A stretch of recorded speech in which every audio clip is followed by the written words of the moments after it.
Boa tarde, pessoalzinho do oitavo ano E, tudo bem com vocês? Bom, gente, hoje, como nós não teremos aula presencial, era para a gente fazer a nossa aula invertida sobre os iluministas, né, e sobre como que eles ajudaram aí a modificar o pensamento e até mesmo a sociedade, né, da Europa durante a Idade Moderna. Como a gente não vai ter condição de nos reunirmos, eu preparei essa aula para que a gente possa, né, tirar aí as nossas dúvidas e aí, quando a gente voltar, a gente já tem a matéria explicada, ok? Então, o capítulo de hoje é Iluminismo, Conhecimento e Limites ao Poder. O Iluminismo vai ser uma corrente ideológica, ou seja, um grupo de pensadores, né, de cientistas que vão se unir e que vão começar a expor as suas ideias contra o antigo regime. Então vamos lembrar que o antigo regime é aquele sistema absolutista, aonde o rei tem plenos poderes, aonde ele governa da maneira que ele entende que é a melhor. É uma sociedade onde o clero e a nobreza, né, o primeiro estado sendo o clero, principalmente na França, o segundo estado sendo a nobreza, mas em geral, nesses países absolutistas, o clero e a nobreza tinham privilégios, né, tinham cargos altos, tinham terras, muitos não pagavam impostos, tinha uma lei diferente para eles, né, se eles cometessem um crime, a lei para eles era diferenciada. E existia aí a burguesia, né, os camponeses também, os artesãos, que são trabalhadores da cidade, mais os trabalhadores do campo, que viviam com leis diferentes. Então, dentro da própria burguesia, embora não vai ser exclusivamente da burguesia, mas dentro da classe burguesa, a gente vai começar a ver contestação a esse sistema, que a gente vai chamar de sistema do antigo regime. Então, a ideia hoje é a gente entender quem são essas pessoas e como que o pensamento delas influenciaram, né, as revoluções que vão acontecer daqui para frente, que nós vamos estudar, revoluções contra o absolutismo, de retirada aí do rei. Lembrando na aula passada que nós tivemos, que a gente já percebeu que na Inglaterra já tinha havido, né, revoluções que limitaram o poder do rei, primeiro a Revolução Puritana e depois a Revolução Gloriosa. De qualquer forma, na Inglaterra o rei já não era mais absolutista, agora ele tinha o Bill of Rights, ou seja, aquela carta de direitos em que ele era obrigado a se submeter e a submeter as suas tomadas de decisão a um parlamento, né? Hoje nós vamos falar um pouquinho desses iluministas. Então vamos lá, nós estamos aqui no livro, na página 164, entrando aqui na página 165, nós vamos falar justamente sobre esse antigo regime em xeque. Xeque significa aqui, né, em questionamento, quase caindo e assim por diante.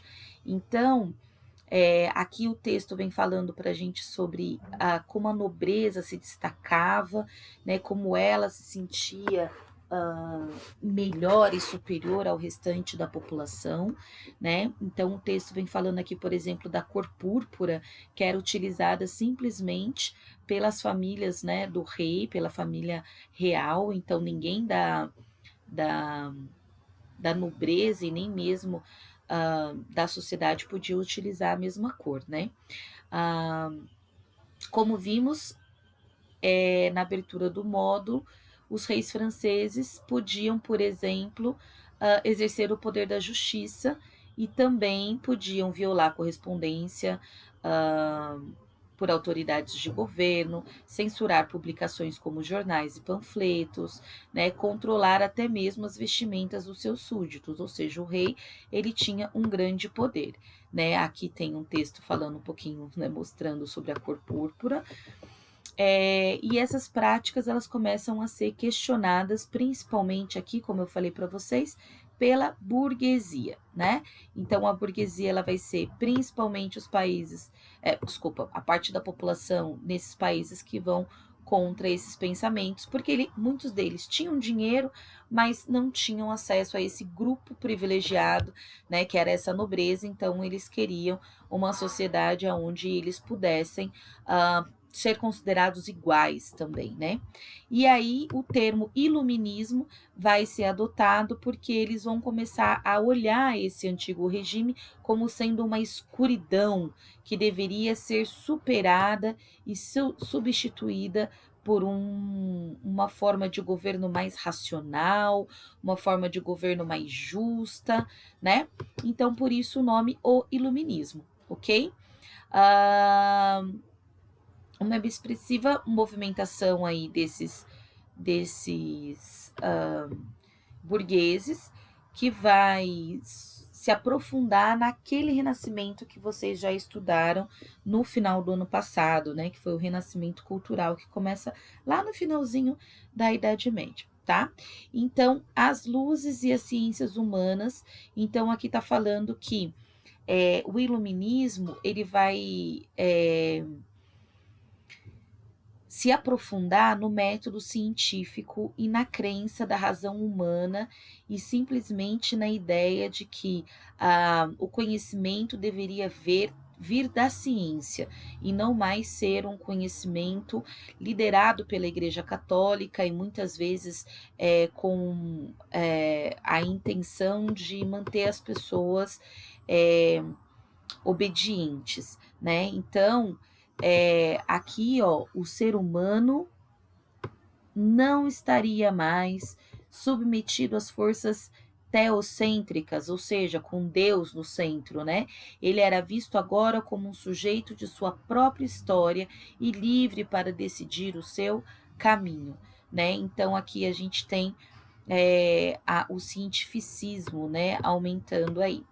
E as ciências humanas, vem um texto aqui falando, né, que todas as ciências elas vão se apropriar do pensamento iluminista, a filosofia, a história, mas as ciências da natureza principalmente, né? Então, os conhecimentos sobre astronomia, sobre o planeta Terra, né? Sobre a química, sobre a força física, né? Então, nós vamos ter vários pensadores e vários descobrimentos aí nessa época. Esse texto ele é importante para a gente poder entender um pouquinho essas pessoas. Então fala, por exemplo, que os físicos aqui, ó, inventaram o termômetro de mercúrio, né?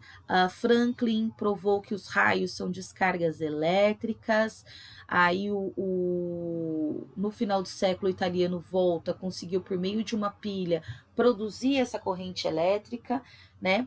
Lavoisier fixou a ciência da química, né? E estudou a composição do ar, da água e o papel do oxigênio na combustão, que já ia ser aí o início do que a gente vai falar aí dos motores, né, dos automóveis, lá, claro que vários séculos depois, mas aí começou a nossa, essas pesquisas, né, e aqui começa a falar um pouquinho sobre a enciclopédia. Então, eu vou falar um pouquinho para vocês sobre duas pessoas, o Diderot e o D'Alembert. O Diderot e o D'Alembert foram os criadores da chamada enciclopédia. Percebam que eles não eram eles não eram cientistas que tiveram esses conhecimentos e colocaram esses conhecimentos na enciclopédia. O que Diderot e D'Alembert vão fazer é juntar todo o conhecimento já produzido cientificamente pela humanidade, né, ali, e vão colocar dentro dessa enciclopédia, que é como se fosse um grande dicionário. Então, vamos supor, você quer saber o que é fotossíntese? Você ia lá no F, procurava fotossíntese, e aí Diderot e D'Alembert tinha uma explicação rápida sobre a fotossíntese de algum cientista que estuda isso. Mas aí você pode pensar, pô, mas eles não estudaram nada, eles simplesmente foram lá e colocaram em um livro, mas isso foi extremamente revolucionário para a época, pessoal, porque o conhecimento ele começou a ser possível em vários lugares. Então as pessoas podiam ir à biblioteca, as pessoas podiam ter uma enciclopédia em casa, claro que era caro, não era todo mundo que podia ter, mas o conhecimento ele começa a se alastrar através dessa ideia da enciclopédia. Hoje nós utilizamos o Wikipédia, por exemplo, que é uma enciclopédia também, só que ela fica, né, online, na internet.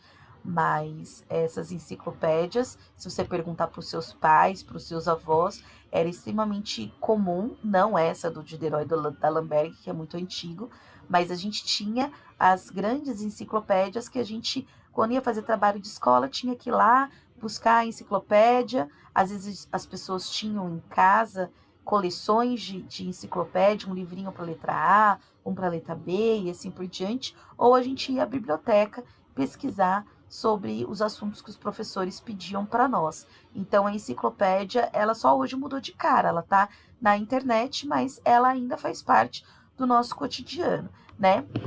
Então eu quero que vocês entendam que os verbetes, ou seja, as explicações, né? O que é fotossíntese, o que é democracia, o que é república, elas foram escritas por cientistas, médicos, filósofos, artesãos, que registrou tudo o que sabia e tinha uma maneira, né, de explicar isso através da ciência, tá?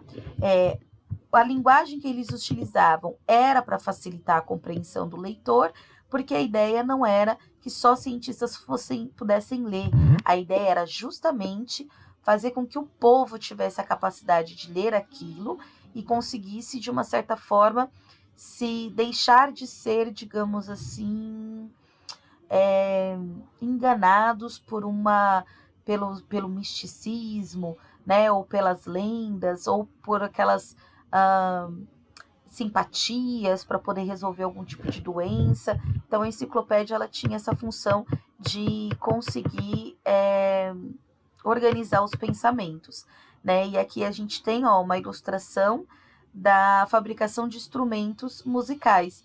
Então, mostrando aí como os artesãos faziam esses instrumentos. Então, para você ver que era de todo tipo de conhecimento aí essa enciclopédia, tá?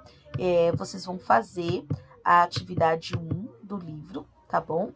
E a gente vai falar um pouquinho sobre os pensadores anti-absolutistas, tá bom? Então, nós temos vários pensadores que são o John Locke, Montesquieu, Rousseau e Voltaire. Esses 4, principalmente, são os pensadores que questionaram o fato de ter um único camarada que mandasse num país inteiro, e esse camarada era o rei, né? Por que ele podia mandar em tudo? Né? Quem era ele? Quem foi que deu esse poder a ele? A Igreja Católica vai dizer que foi Deus que o escolheu. Os nobres vão dizer que ele está naquela posição por causa que ele vem de uma descendência nobre e ele tem esse direito.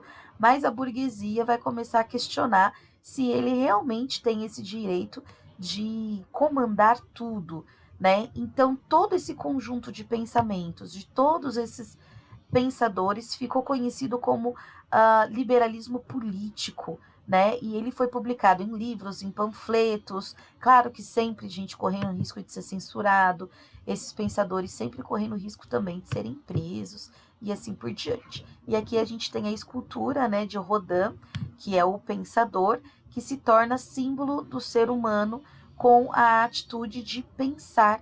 Ele é diferente dos animais, porque ele é racional, ele pensa, né? E na antiguidade grega, a figura do pensador era sempre ligada à figura do filósofo, né? Daquele que tinha sabedoria e assim por diante. Galerinha, eu vou parar o vídeo por aqui, porque a gente vai falar desses pensadores no próximo vídeo, senão o vídeo vai ficar muito pesado, eu não consigo carregá-lo, tá bom? Então, até daqui a pouquinho com o John Locke.